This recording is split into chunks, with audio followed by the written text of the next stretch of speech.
Over to squash legend.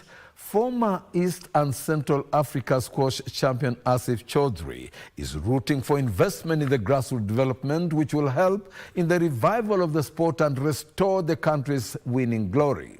Asif, who is based in the UK, recently helped organize the Current Open, a satellite tournament that brought together over 50 players. Let's listen in. Asif, who reigned as Kenya's top seed between 1979 to 1989 and was crowned the East and Central Africa champion twice, reminisces on the golden age of the sport and the factors that contributed to the country's success at the time. Fortunate that during my time, squash was having a boom. All the clubs that have courts were having tournaments. We used to have a tournament every month. But nowadays, even there are hardly any tournaments that happen. And it is only the efforts of individuals like myself and others that we manage to have at least 2 or 3 tournaments a year. Even the clubs league has died. There is no more clubs league when we used to have a league of 10 teams up to 10 divisions.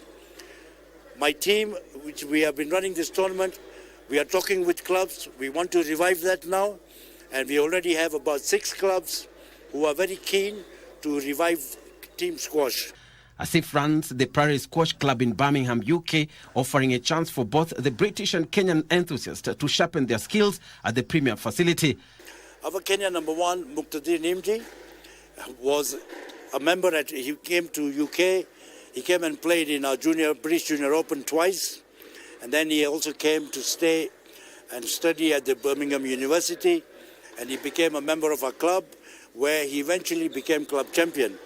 So my club has been very influential in developing the number 1 player in Kenya today. Although there are efforts by the Federation to grow the sport, more developmental programs are needed to show up the numbers. The way to improve squash is to start with grassroots. And I would love to see more sponsorship, more individuals taking time to promote the junior squash in Kenya.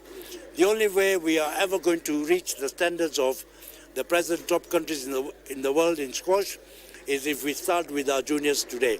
With Kenya being known for its world record-beating athletes, the production of quality squash players is also possible, a mission that Asif is keen on achieving, adding that the refurbishment of the abandoned courts and formation of a competitive league is critical to the sport's revival. There are 150 squash courts in the radius of 30 miles in Kenya. I feel ashamed to say some of these have been changed to gyms, some are being used for storage, and some are just lying idle. If each and every club that has squash courts took it upon themselves to renovate their courts and to introduce grassroots squash for the local players around their area, we will surely be having so many good players coming out in the next couple of years. But it is up to the clubs itself to promote it. It is not for the Squash Kenya to start to do it. It is for each club to promote their juniors themselves. Squash was readmitted to the Olympic Games and will be one of the disciplines at the 2028 Games. There are not many countries that are going to be able to play. These days, the top players are invited to play in such tournaments.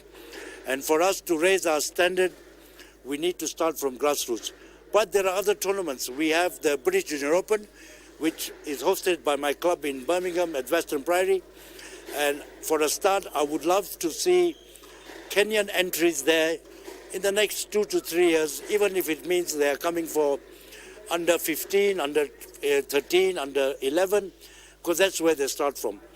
If you see the example of Egypt, in Egypt, when they have a junior tournament, the entries are sometimes even running in hundreds. Despite the contraction of the limited slots, Kenyan and African players are relishing for their chance to play in the late 2028 Games. Bernard Okumu, Legends Edition.